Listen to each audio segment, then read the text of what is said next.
Good day mga ka-sports natin dyan, Creamline Cool Smashers!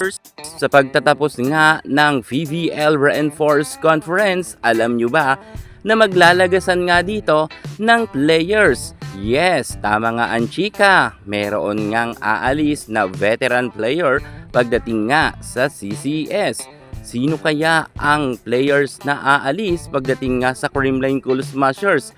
Well, alam ko malulungkot na naman dito ang mga fans ng CCS. Alam naman natin kung gaano kamahal ng kanilang mga fans ang kanilang iniidolong Creamline player. At lahat ng mga players dito sa CCS ay talagang napamahal na nga ng todo sa kanilang mga fans dahil nga sa sobrang humble ng mga players dito.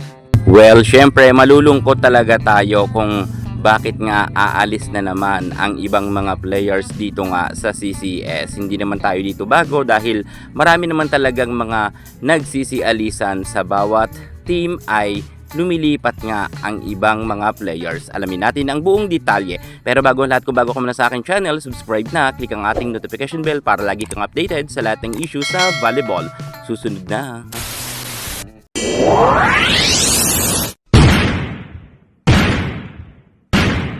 Marami ngang mga baguhan na players na rookie na gustong-gusto nga na makapasok sa Creamline Cool Smashers at mapabilang nga sila sa team na ito.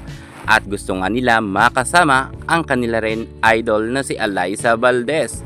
Pero hindi rin natin maikakaila na kahit meron ng mga datihan na mga players sa Creamline ay napapaisip naman sila na mag-over the backcourt at ang iba naman ay may personal na reason kung bakit nga sila aalis sa Creamline Cool Smashers. Hindi na tayo bago dito tulad ng sabi ko, matapos nga noon na si Phil Caiglet Cayetano ay umalis, si Lynn Domingo, Risa Sato at si Thea Bonape na marami talagang nagulat noon sa apat na mga mahahalagang players na ito na nagsialisan nga sa Creamline. Well, hindi lang naman sila dyan ang mga nagsialisan, noon pa man ay meron ng mga sikat rin na volleyball player na galing nga sa Creamline na umalis. Marami talaga noon mga nalungkot na kanilang mga fans dahil nga medyo nalungkot sila na nalagasan nga ang kanilang mga idol.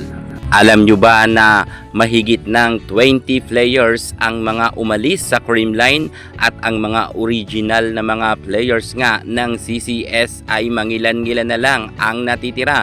Kagaya nga nila Pau Soriano, Risa Mandapat, Vargas at Valdez and Gumabaw. Alam nyo ba na maraming mga players talaga dito na hindi na talaga sila yung original nga na Creamline na kagaya ng dati dahil ang mga original na mga players noon sa CCS ay nagsialisan na. May mga personal rin kasi silang reason. Ang iba kasi ay tuluyan na ngang nagretiro at ang iba naman ay iba na ang tinahak nilang karera at ang iba ay nagnegosyo na lang at nagwork na lang sa abroad at ang iba naman ay nag-over the backcourt sa ibang team. Iba't ibang rason kung bakit nga nagsialisan ang ibang mga players. Gayunpaman nananatili pa naman na sikat pa rin ang Creamline Cool Smashers dahil nariyan nga ang ating nag-iisang Phenom superstar Alyssa Valdez, Gemma Galanza, Michelle Gumabaw at marami pang iba. Marami man mga nagsialisan sa Creamline Cool Smashers at nalungkot at nasaktan nga ang kanilang mga fans. Winelcome naman nila ng husto ang mga bagong rookie nga na pumasok rin sa CCS. Napamahal na rin ng todo ang mga baguhan na mga volleyballista sa kanilang mga fans rin. Ang Creamline naman kasi ay todo suporta kung sino at sino man ang papasok sa CCS na bagong players ay sinusuportahan talaga nila to ng gusto. Ito naman ang kagandahan sa mga fans ng CCS na kahit sino pa ang pumasok sa Creamline talagang mamahalin nila. Wait lang, paano kung si Ivy Lacsina ang mag-join na rin sa CCS? Tatanggapin ba ng mga fans ng Creamline? Ewan ko lang ha, pero hindi tayo sure dyan. Well, ang aalis pala dito mga ka-sports ay si Rhea Villarete. Yan nga ay napatunayan na sa isang interview at sinabi niya nga hanggang December na lang ang kanyang contract pagdating nga sa Creamline Cool Smashers.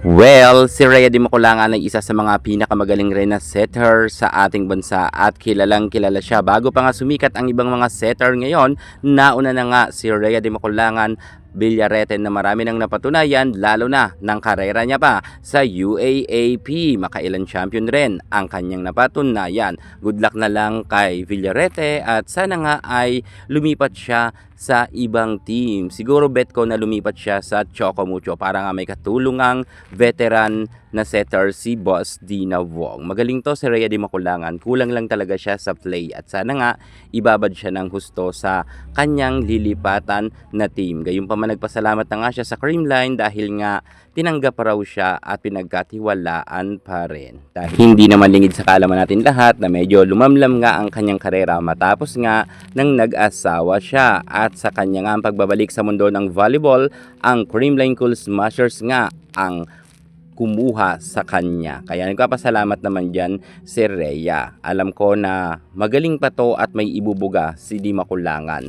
Sana nga talaga kung lilipat man si Rhea, mapunta siya sa isang team na ibababad siya. At sana nga kung hindi naman siya lilipat, ay i-renew siya ng contract ng CCS. Pero yun talaga ang balita na hanggang December na lang ang kanyang kontrata. Yan muna pinaka-latest natin sa mundo ng volleyball. Thank you so much. God bless.